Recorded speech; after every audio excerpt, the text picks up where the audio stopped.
Hey, how's it going, everybody? Welcome back. We were just about to get started, and yeah, we're gonna be talking Boost Mobile today. One of my favorite subjects to talk about, Boost Mobile, and you gotta love Boost Mobile.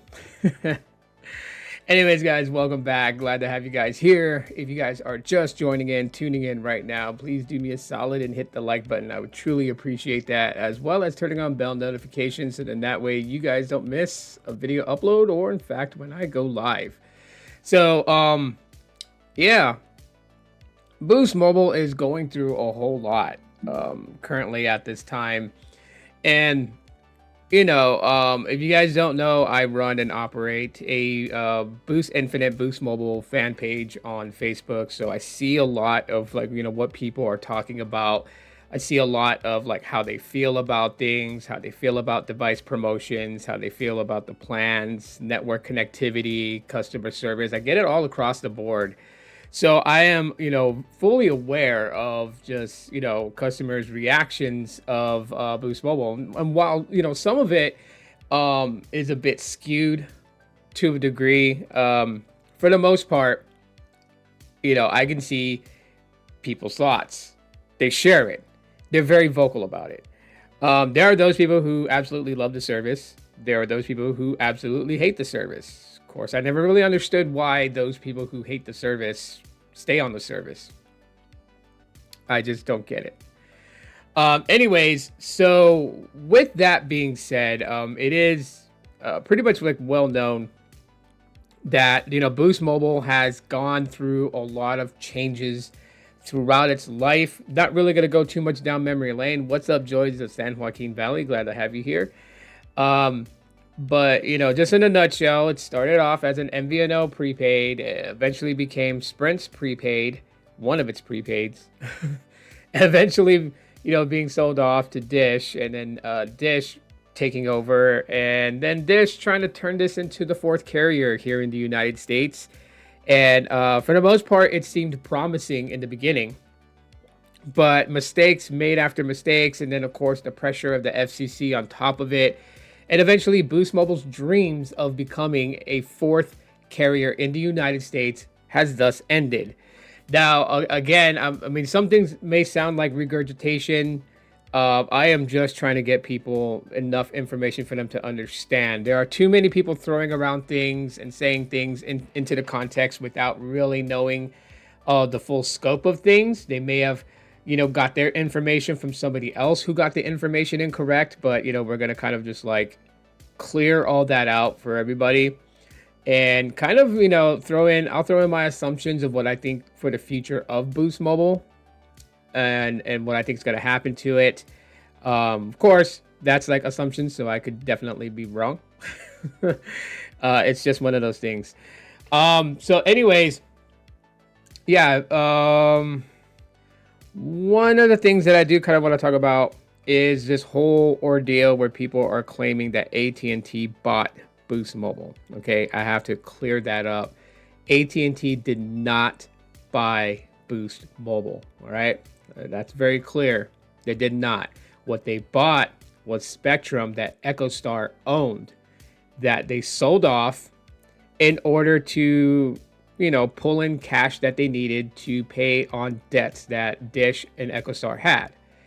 Right? EchoStar is just so, I don't know. Charlie Ergen can throw the blame around to whoever he wants to throw the blame around to. Ultimately, I mean, at the head of a company, the CEO is the captain, and business decisions made is based upon that captain's decisions. So if the ship goes down, I think you got to go down with some grace. I know a lot of people had some expectations that Charlie Ergen was going to definitely pull Boost out of the rut that it was in, basically pulling his company out of the rut that it was in, because it was his company's debt that ultimately led to this point. They tried to sell off Dish TV to DirecTV. That deal went sour.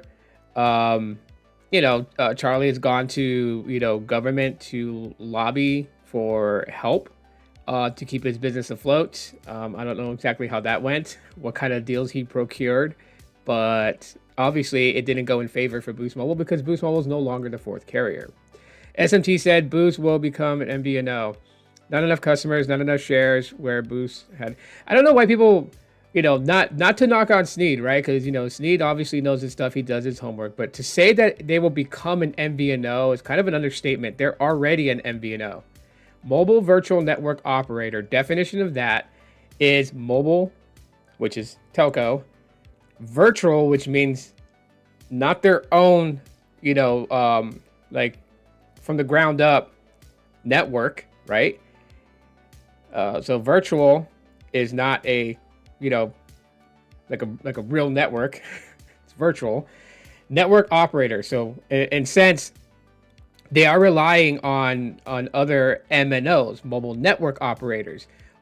A mobile network operator, which you probably know, but for those who don't know, I'm going to describe it, is companies like Verizon, at&t, and T-Mobile. Companies that have built their own telco network across the United States. Okay, so they have cell towers, they have macro sites. Their sites are emitting a 5G and LTE signal that your phone picks up on. That is an MNO.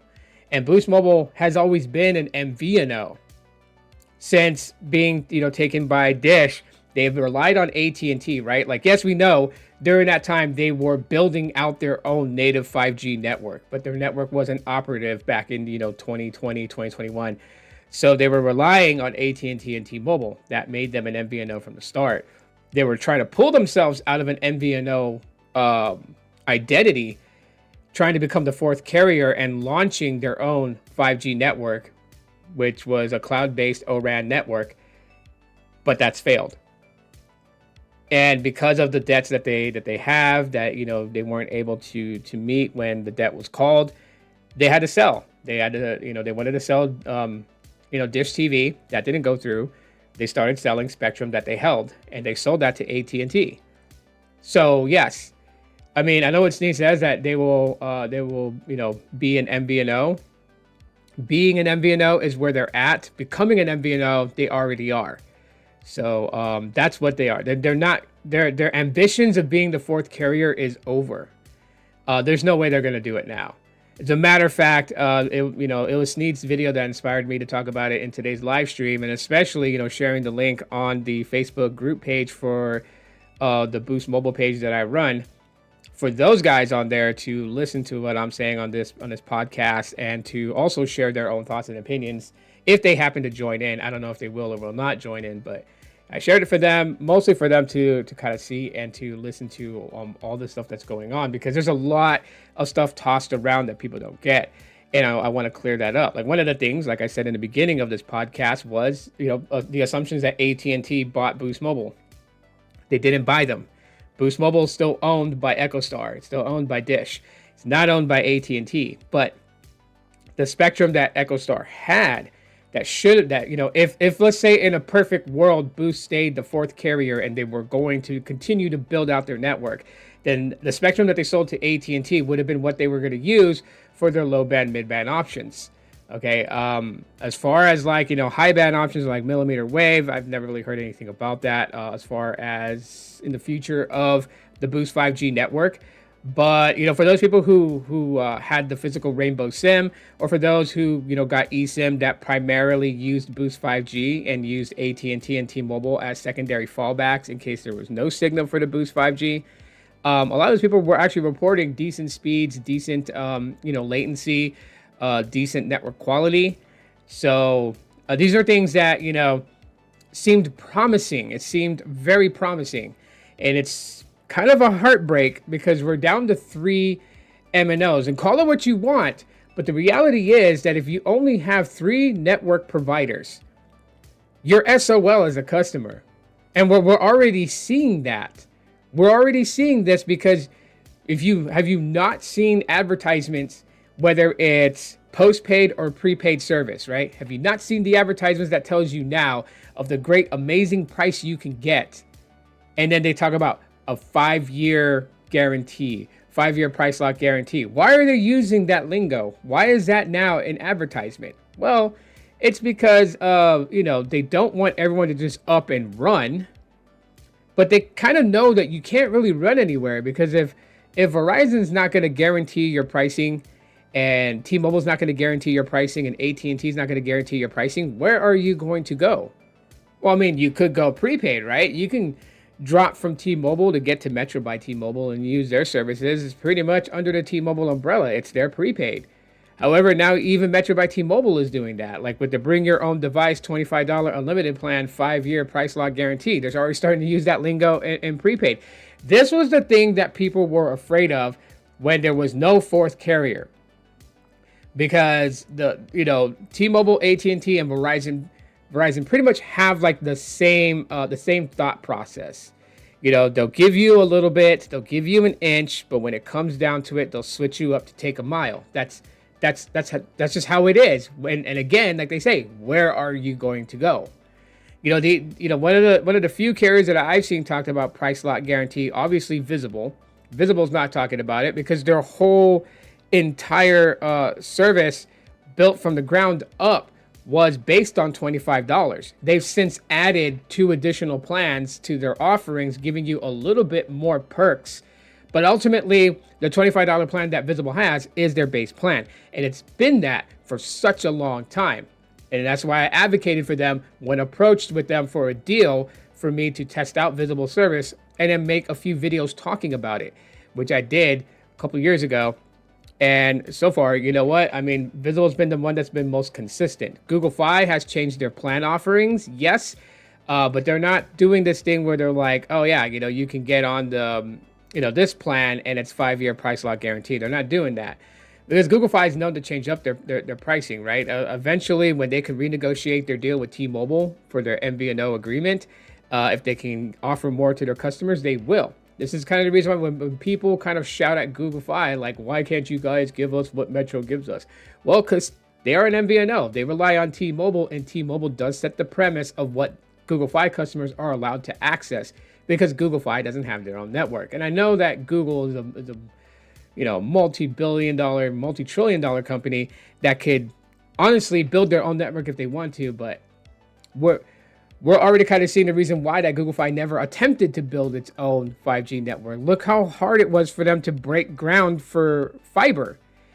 They wanted to bring fiber internet connectivity all across the United States, and they had a very, very good plan of how they were going to do it. You would pay for the faster speeds, but if you're a low-income family that couldn't really afford it, then if you got Google Fiber and you pay for them to install it in your home, you would be on the free plan, which gave you 7 megabits per second download speeds, which is enough for you to browse the internet and maybe, get some work done, submit some job applications, check some emails, right? It wasn't going to, be free for you to game on your computer or any of that type of stuff, or, multi-stream from different TV shows and stuff like that. But for ultimately, it would allow you to stay connected. You could do video calling from it, and be able to stay in touch with family and stuff like that. So fiber was a very good option that Google had. And I mean, look at some places like here in my city, we were excited for fiber to come here to Phoenix, but then CenturyLink and Cox Internet blocked them from coming to Phoenix. So like places like in Mesa, Arizona, I believe in Tempe, Arizona has fiber, but in Phoenix, no. It's not here. They can't come here. It was crazy because like, what was it? Back in 2016, the apartment that I lived at on the east side of Phoenix, it was brand new apartment complex developed and built. And they had already set up and prepared for installation access for fiber. So like in my laundry room, there was a panel. When you removed it, you would see all the fiber connections from the different, for the different providers. Like, there was like, Cox Internet there, CenturyLink Fiber there, and then it had Google Fiber. And so they had everything set up and ready for it. But then, of course, the internet providers here in the city blocked them. We could play hardball with Verizon and T-Mobile for good prices because of MVNOs like Xfinity Mobile making agreements with both MNOs. True and not true. Okay, true, that's a very good idea. But I doubt Xfinity or any of those are going to have customers' backs. Put it this way, if I was Verizon and say, Xfinity has an MVNO agreement with me, and my customers are upset because of the pricing and me increasing the pricings on them, so they decide that they leave Verizon postpaid and they go to Xfinity, well, yeah, Xfinity is making the money, and people are coming over there, and I'm gonna notice, like, hey, if I lost 250,000 customers to Xfinity, I'm gonna notice that loss. But here's the thing: now, when the next term around comes for an agreement negotiations between Xfinity and me, I'm gonna jack the prices up on Xfinity. I am gonna force Xfinity's hand to raise prices on its customers, forcing them to come back to me. It may not be it may not be the best thing. It may not be liked by customers, but they're business people. They don't care. And Xfinity doesn't have its own network, so it's going to have to. It's going to have to take a knee. This is the thing. Like, you can't, in my opinion, you can't rely on an MVNO to help you battle the MNOs and their pricings that they set for, for customers. Okay. That's asking somebody who borrows a pistol from the military to help you fight the military. The military can take that pistol back, and then that person's disarmed. So, good idea. I like that. Fighting with their wallets is a good way to get companies to recognize us, but now we don't have that option. I mean, we could all at once maybe push ourselves into Boost Mobile, because Boost Mobile is an MVNO, and you know what? If they raise the capital and the money that they needed to build out the network, then maybe their ambitions of being a fourth carrier can be reignited. But for the foreseeable future, I don't see that happening. Now, Boost Mobile has gotten it from all sides. It's like the one brand that I will tell people that suffers the most when it comes down to the telco industry, because you got fan base that have a stigma with Boost Mobile ever since 2015, 2014. And so they haven't used Boost Mobile since those days. But that stigma that they had with the bad experience from those days still carries with them today in 2025. So somebody would write a review about Boost Mobile being the most crappiest prepaid carrier based on an experience they had in 2012. Now, no, logically, that doesn't make sense, right? Because a lot has changed from 2012 to 2025. But there are people who think that way. FYI, I'm not calling somebody out on it, right? Interesting discussion happened. Basically, a person wanted to get a certain phone.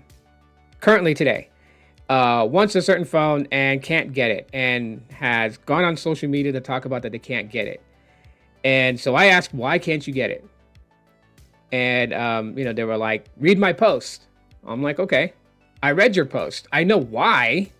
I just want to know, the person's thought process, why do you feel like you can't get it? And later on, I find out the person, doesn't have a lot of money to blow. So I totally get it, right? If you don't have the money, you don't have the money. But here's where logic starts to disappear, okay?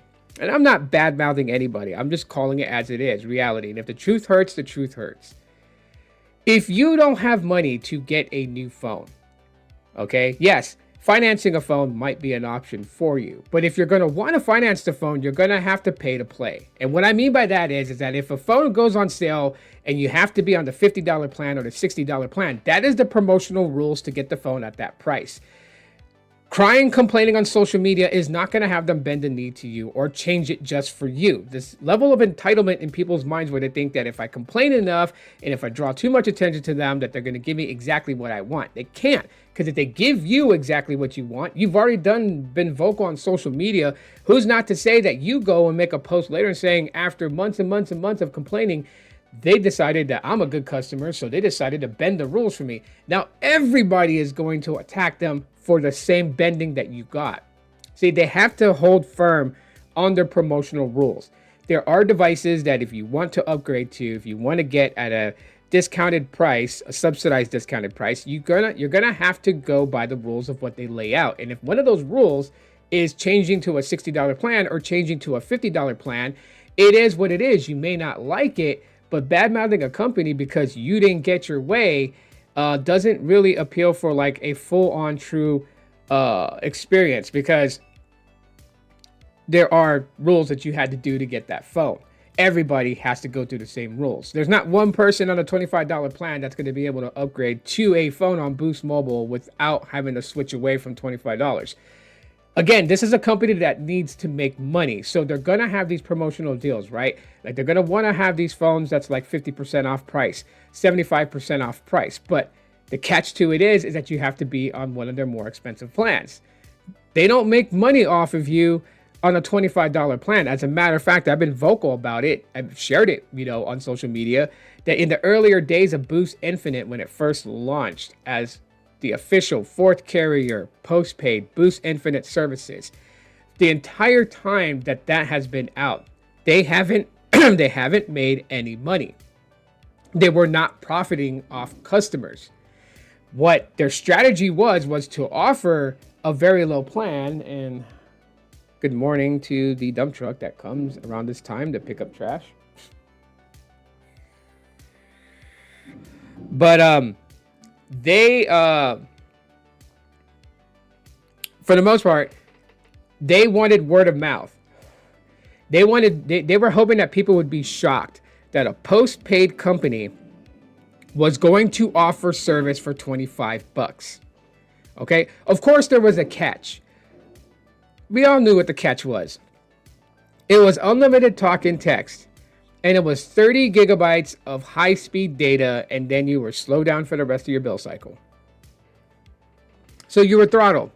Now, a lot of people complained. A lot of people were like, oh, well, Metro's fully unlimited. But at the time, Metro was still vested in their $50 unlimited plan. A lot of prepaid companies were vested in their unlimited plan. The only rival to Boost Mobile at the rate of $25 was actually Visible, that gave you unlimited data, unlimited talk and text for $25 a month. And you were able to have unlimited hotspot, which was capped at 5 megabits per second downlink and uplink. But however, it was unlimited. It wasn't like, 10 gigs of hotspot and then you're slow to like 256 kilobits per second, right? So that was like the absolute rival. And Visible was a prepaid, or is a prepaid. That'd be the only one, right? It wasn't until like all these companies started to see that people were absolutely interested in the $25 pricing that they all started to match. Metro by T-Mobile did a bring your own device, get an unlimited line for $25. The only thing that you would sacrifice with doing that plan was that you had no hotspot and no availability to add hotspot unless you switched your plan over to like their $50 or $60 plan, right? Then out of the woodwork came Mobile X, and Mobile X was like offering, build your own, pay for what you need type of services. But they understood that people were still hung up on these unlimited plans. There wasn't a way to really get people to understand that they were paying more for what they were using. And so they brought in a $25 plan, which matched Boost Mobile with 30 gigs of high-speed data. The difference is even though that Mobile X said that it was 30 gigs and then you were slowed for the rest of your bill cycle, most of us on Mobile X that reached that 30 gigs was actually cut off, like services shut off for us. We would either have to like pay and renew and start a whole new month over again, but we weren't throttled. We weren't like phone calls and texts just stopped working and data wasn't working. So I don't know what the deal was with that, but of course Mobile X was still in development. It was still building up. It was still doing what it needed to do to push its way into the market and get recognized. So that's what we have for $25. Then you had Cricket that, was like, oh yeah, we'll offer $25, but ours is different though, because you got to have 4 lines of service. So a family plan of 4 lines for $25 each line, $100 for that. But we've seen deals like that in the past. We've seen deals like that in 2015, 2016, 2017. So nothing new there with Cricket. Cricket didn't do anything surprisingly. They just try to jump on a $25 train and roll with everyone on it. So yeah, Boost was hoping for that shock factor. They were hoping for the excitement. They were hoping for all of that. And it kind of worked because there were people that were jumping ship. There were people that's like, they would call in and I would talk to some of these customers and they would call in and they would confirm like, yeah, you guys are postpaid. And I'm like, yes, we are postpaid. We are a sister company to Boost Mobile prepaid. So we are Boost Infinite. We are a postpaid brand. Then it'd be like, and it's $25 a month. And I'd be like, yes. And they're like, so I'm getting unlimited talk, text, and data for $25 a month. Here's where I got in trouble at working for Boost Mobile. Because then I would tell them like, it is unlimited data. However, that just means that they don't turn your data off. It's 30 gigs of high-speed data, and then your data is slowed down for the rest of your month until your new month starts. And they'd be like, oh, so that's like throttling. Like, yes, it's throttling. And then they would be like, they would think about it. And some people were actually cool with it. They were like, well, it's 25 bucks and I have home Wi-Fi, so I won't eat that 30 gigs. So I want to, how do I port over? And then I would walk them through the process of porting over, stay on the line with them, and then go through the port process and get them activated on Boost Mobile. That was my job when I worked for them. So some people were okay with the $25 pricing.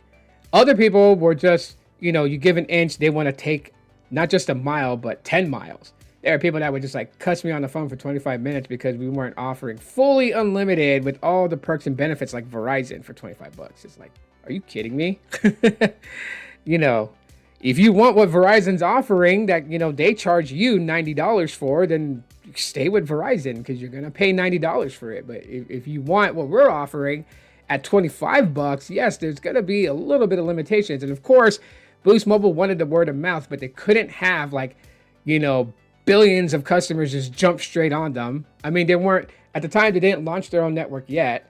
They were still in the phase process of building out towers to, substantiate their own 5G network.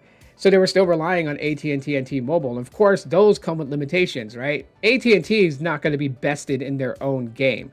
Who builds a game that other people can definitely beat them on, right? Like if you build a game, you're the master of that game. You should be able to destroy anyone who challenges you on that game. That's how these companies look at it. This is why with MVNO, a group, companies, they may offer something good, but they can't beat out the MNOs. And it's not because they don't want to beat out the MNOs. It's because they're relying on them for their customers' network connections. So they're not going to trample on them by asking them to give them the benefit of having a better service offering than the MNO themselves. They know that the MNO is not ever going to agree to that. That's the reason why Google Fi never gone fully unlimited yet. They've never done it. They can't, and they won't. To keep an agreement with T-Mobile to have access for Google Fi customers to use their services overseas, they're not going to. I mean, the best that they could do was get up to 100 gigs on their most expensive plan, which is the plan that I'm on, 65 bucks a month for one line, 100 gigs of high-speed data, then you're slowed down. You have the ability of getting data-only SIM cards, both, physical SIM card and eSIMs on your IoT devices. And you got like these other different perks, like 6 months of YouTube Premium on them. You get Google VPN. You still get Google VPN. I have it. So it may not be accessible to just anybody with an Android device, but if you're on Google Fi, you do get Google VPN if you want to use it. You get access to Family Link if you have a family plan on Google Fi. And through the Google Fi app, you can track, your family members. As long as everyone turns on sharing their location in the Google Fi app, you can launch the map and see where everybody is. So you can keep eyes on family. But they don't have a fully unlimited and never have gone fully unlimited. Like if you notice from Project Fi, when it first started, all the way till now at the name of Google Fi Wireless, they have never offered a fully unlimited data plan. And they can't. They can't step on the toes of T-Mobile because T-Mobile is their gateway in, is their gateway for their national customers here in the United States to have 5G connectivity for their devices. And it's also their gateway in connecting to international countries, aside from the deals they make personally with other telco companies out there in different countries, like in Thailand, Japan, Europe, all these places. Because Google does make their own deals with them, but they also have access through T-Mobile's deals. Because T-Mobile has, pretty good connections internationally compared to Verizon and AT&T. This is why T-Mobile does offer, a international plan. However, it's just better for you to go with Google Fi if you're going to do that. To be quite honest, I mean, with Google Fi, you don't have to stay, with them. You can, activate service for the time you're going to be out of the country. And then once you come back, you can set everything to cancel and boom, you're gone. Xfinity Mobile has their own network also, but their own network cannot hold the capacity of people in the US. Like, think about it. Do you really believe Xfinity can hold every mobile phone service customer from the west to the east and from the north to the south without their services being crap?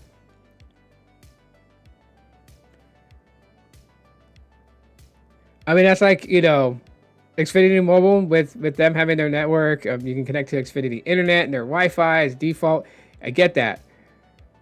Verizon's when they're not on Wi-Fi, so it's pretty much like the dependency of what Helium Mobile is doing, right? Helium Mobile gives these Helium hotspots, right, outdoor and indoor, and those things connect to people's home Wi-Fi routers.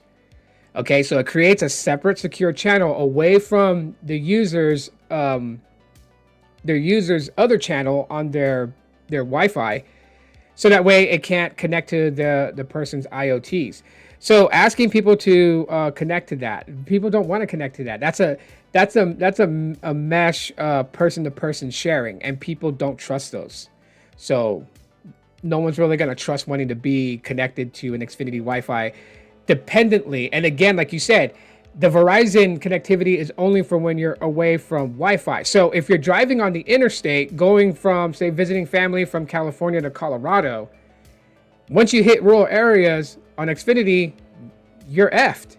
You're screwed. So if you're screwed, then you're not going to be happy with the services. All Xfinity is going to get is I switched up to them to try to get away from big three carriers, and I was traveling to go see my grandmother, and I didn't have service 80% of the way that I was going there. This company's trash. That's the type of comments you're going to get, and that's going to tarnish Xfinity's reputation, right? We are trying to get into that era where, Wi-Fi is ultimately going to be part of the equation of people's connectivity, because they are trying to move the telco side. They're trying to move that to a direct to device, right? So they're trying to do satellite to device. But one of the ways you can alleviate some of the problems that people are concerned about when it comes to direct to device connectivity to a satellite is that if you have like a Wi-Fi mesh throughout your city. Ultimately, they were going to do that anyways about 5 years ago when I was reading a tech article that I thought was pretty cool. Of course, they never did it, but it was a pretty cool concept. They wanted to convert all the payphones in metropolitan cities into Wi-Fi hotspots.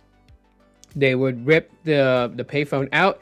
They would install, a router that was powerful enough to share signals, so many feet.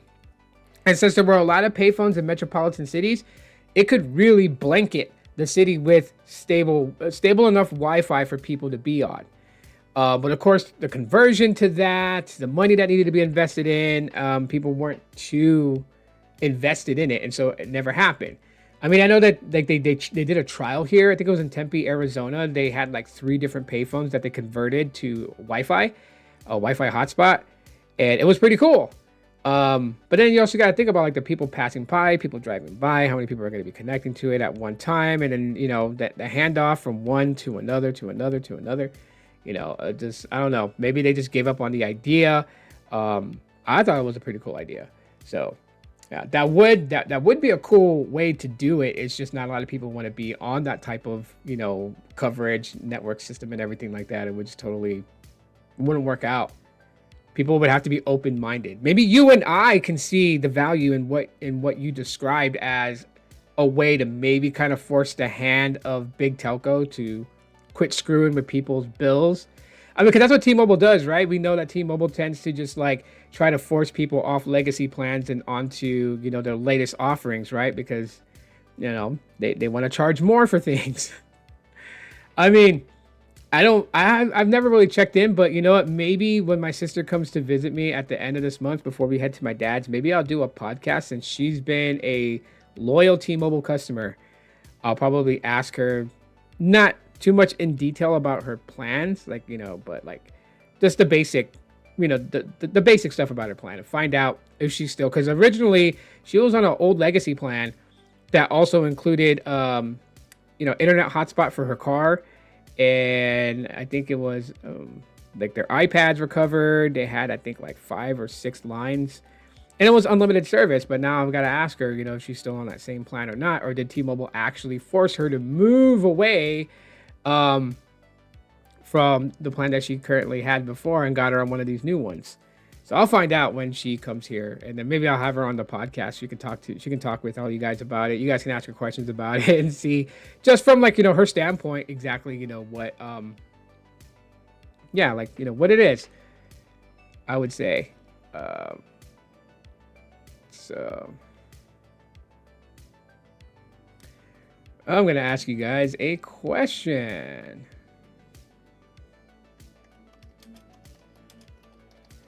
And this is just a question to see where people's mindsets are.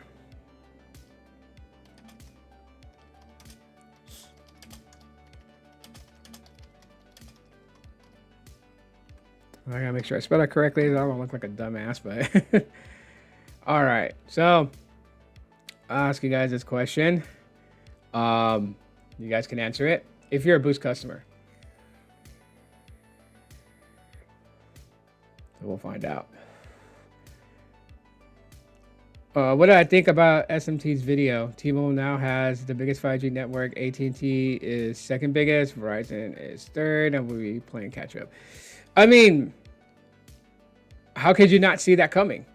You know, with the acquisition of US Cellular.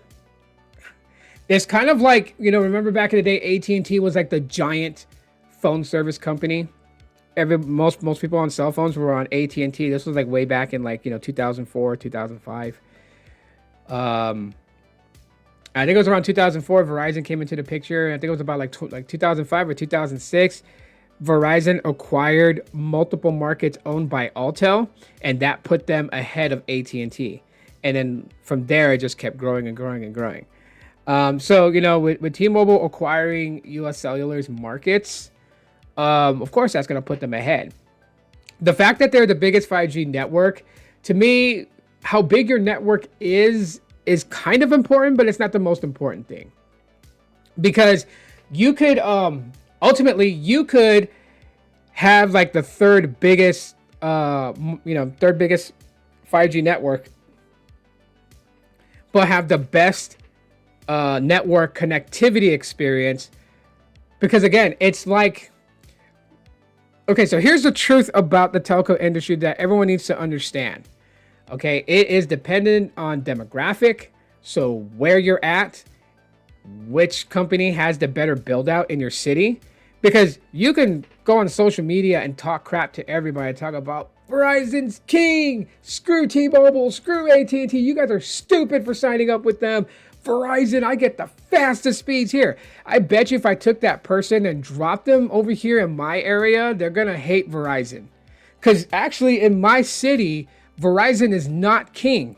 I got people that talk about on social media like, oh yeah, I get like 500 megabits per second download. And I've seen T-Mobile exceed that to like, you know, 1.3 gigabits per second download. I mean, so what's your answer to that? You're like half the speed of what T-Mobile, and T-Mobile's latency is hitting like 9 milliseconds to 16 milliseconds on 5G here.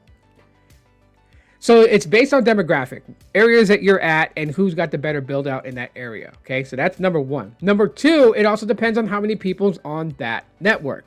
Okay, you can have the shittiest provider, the one that everyone hates that says, yeah, that one, I got so much slow speeds on.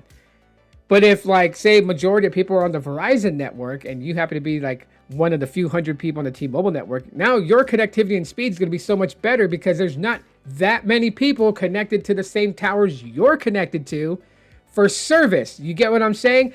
Cell phone towers and customers connecting to it is like being in a metropolitan city on a 6-lane highway.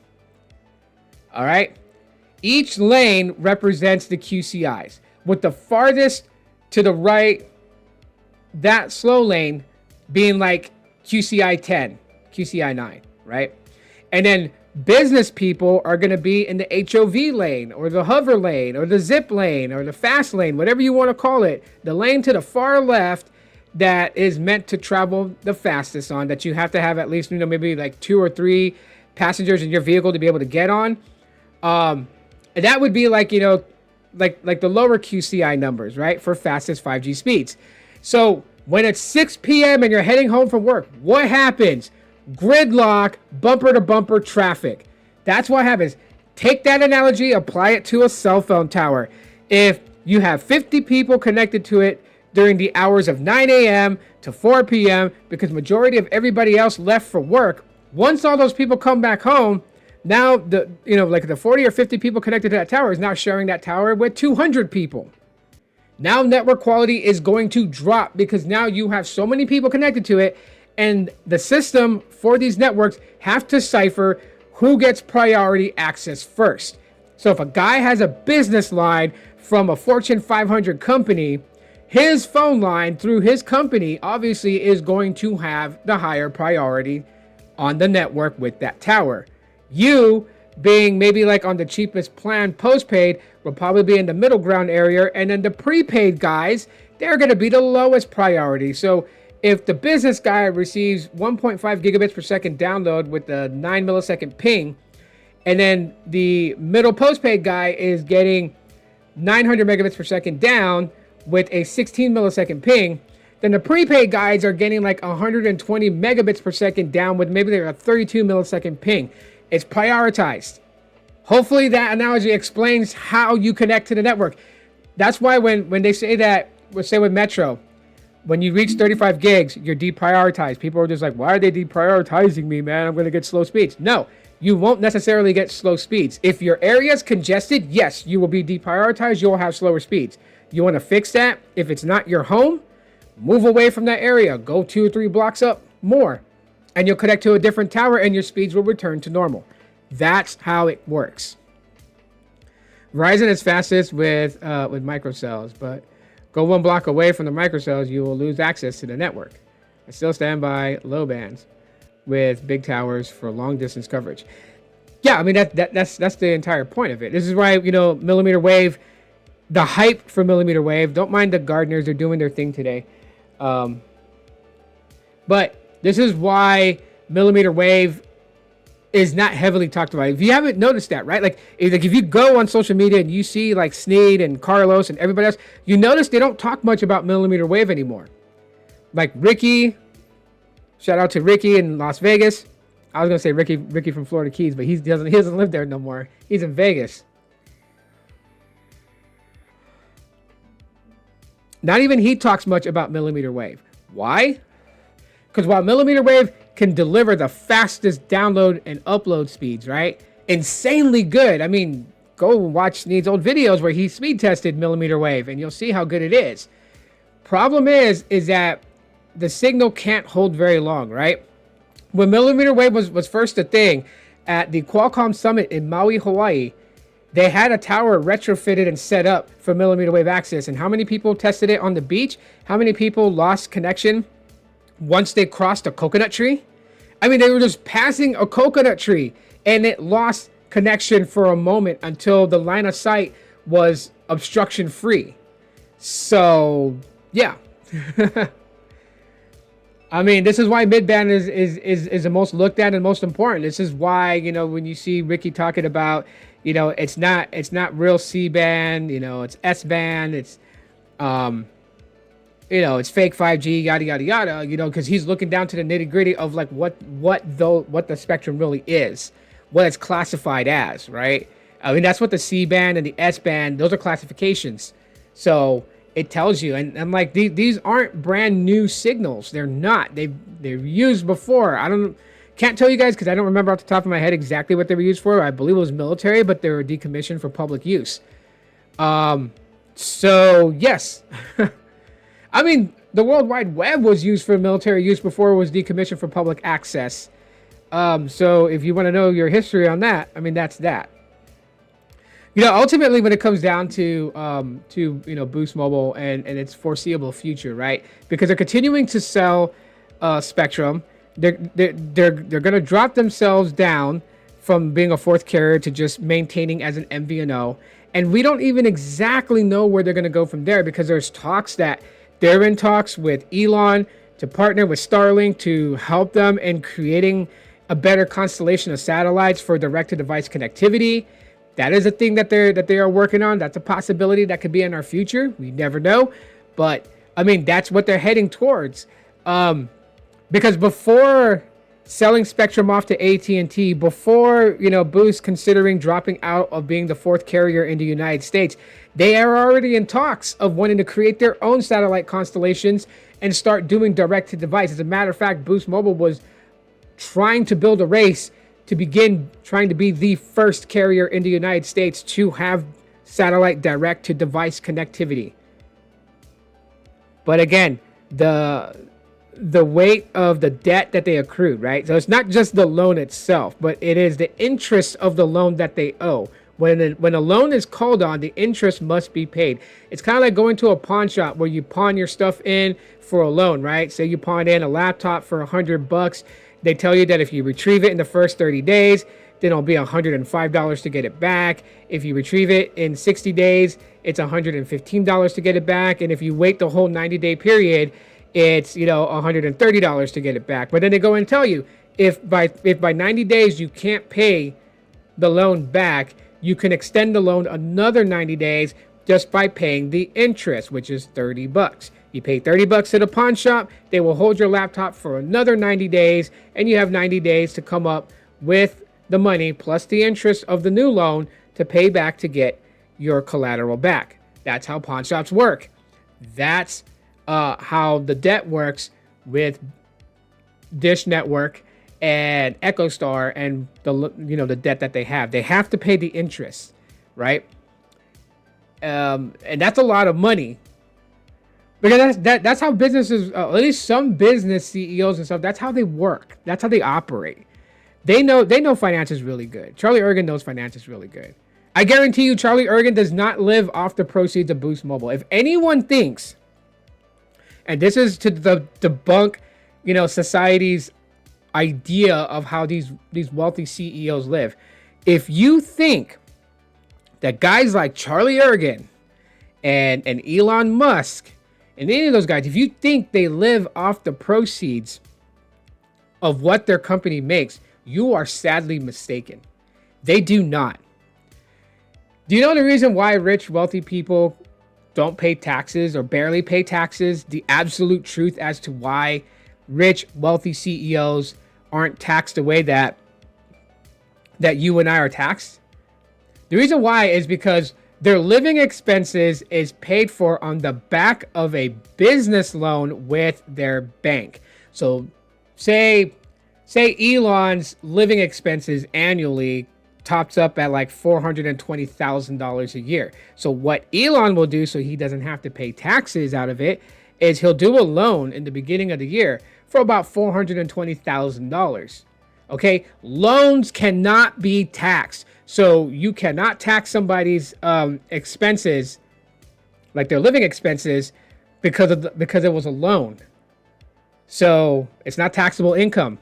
So you can't tax Elon because that was a loan. That wasn't him paying himself. Now, if he took $420,000 from Tesla and paid himself, well, then yes, he's got to pay taxes on that $420,000. Then, of course, there's tax brackets that goes up a certain percentage. If you make under 60,000, if you make over 65,000, then the first 60,000 is taxed at this percentage, and the remaining balance is taxed at the upper brackets percentage. That's how your wages are taxed.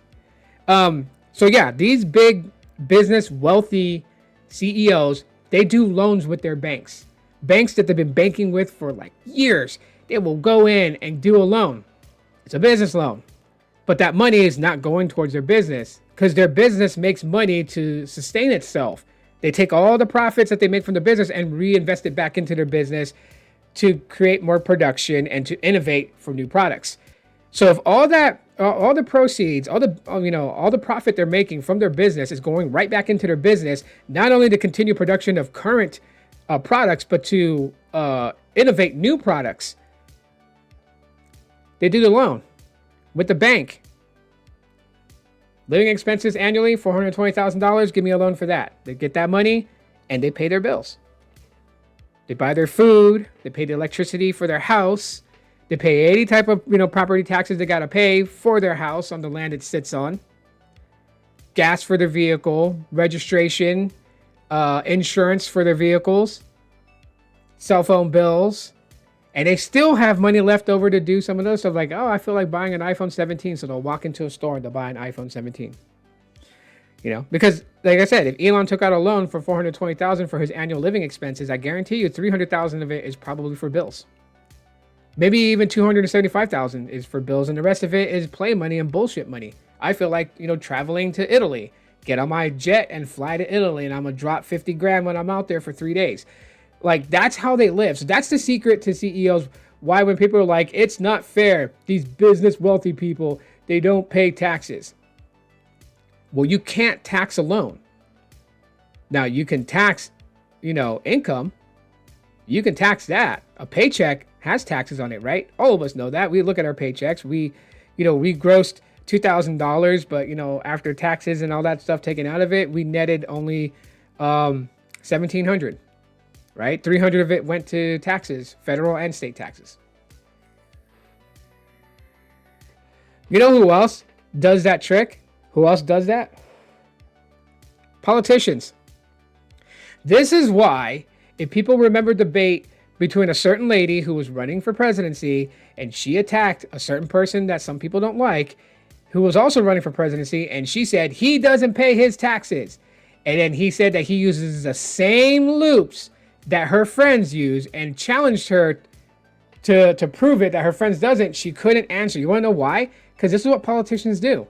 They take out loans to pay their living expenses. And off of what they make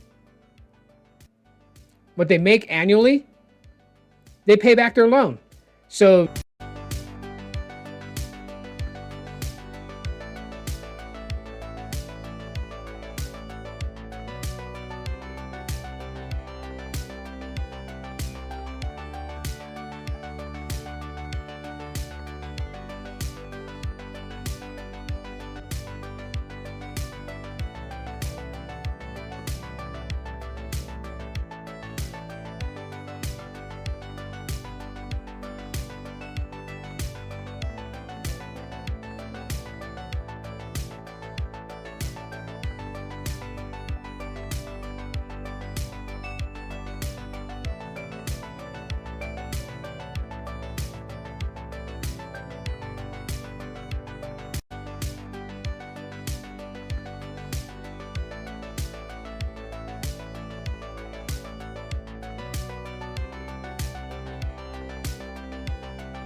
hang on, I ran into technical difficulties, so just give me 1 second.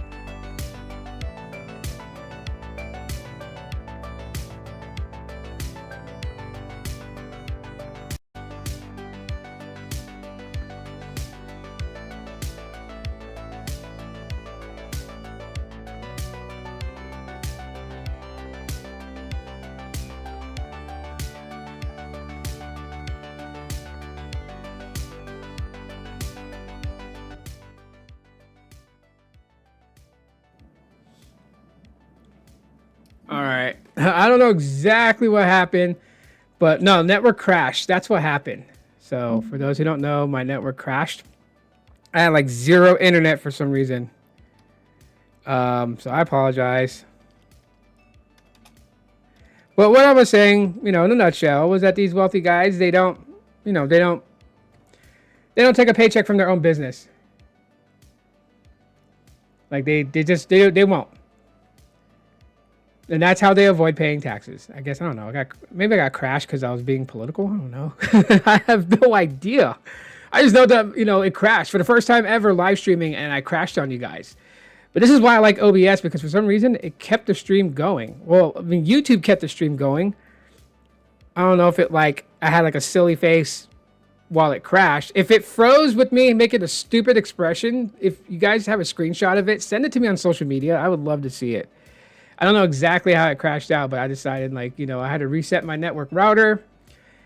Did that, waited for it to come back up online, and then just reconnected it and everything. So yeah, hopefully some of you guys are still here and I didn't lose all you guys. I am actually going to ask you guys of another poll. Actually, no, I'm not gonna do a poll, but I'm gonna do a Q&A with you guys. So let me ask this question. Where would you go if boost shut down for good. All right, so you guys can answer your guys' questions to that. All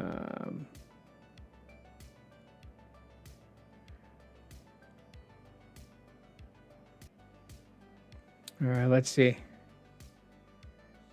My internet's probably being slow as hell. Let me know if it's buffering or anything like that. I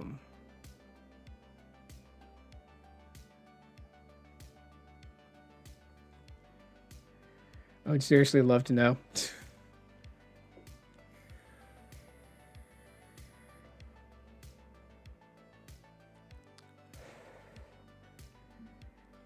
I've been on here for about an hour now too, so.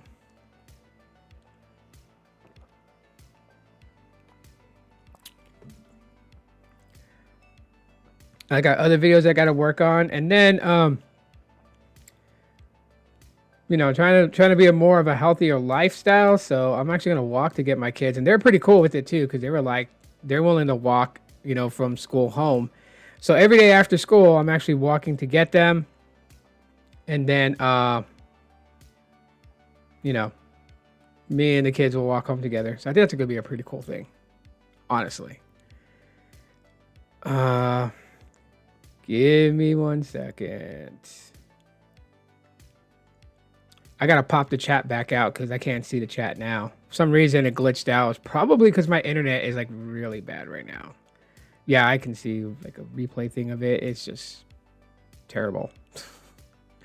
Terribly slow. I apologize for that.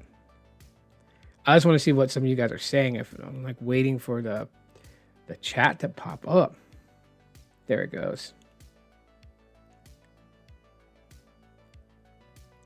Yeah, it crashed, and I put the stream starting soon just as like a placeholder while I was getting everything fixed.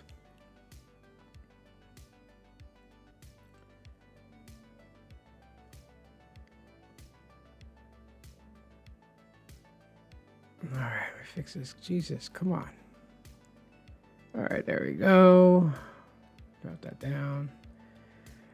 That was a cool view you had on the. Yeah, I've been doing a lot of hiking. Trying to, you know, lose weight, lose this dad bod.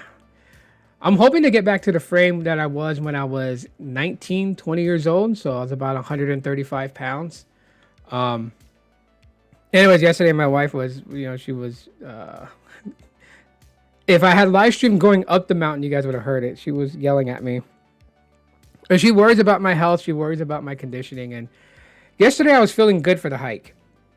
So, you know, when you just have that positive feeling that you're able to do something that you think you couldn't do.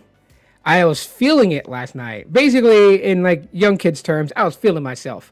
And so halfway up the mountain, I decided to jog the rest of the way up. So in each leg that we were going up this mountain, I would run.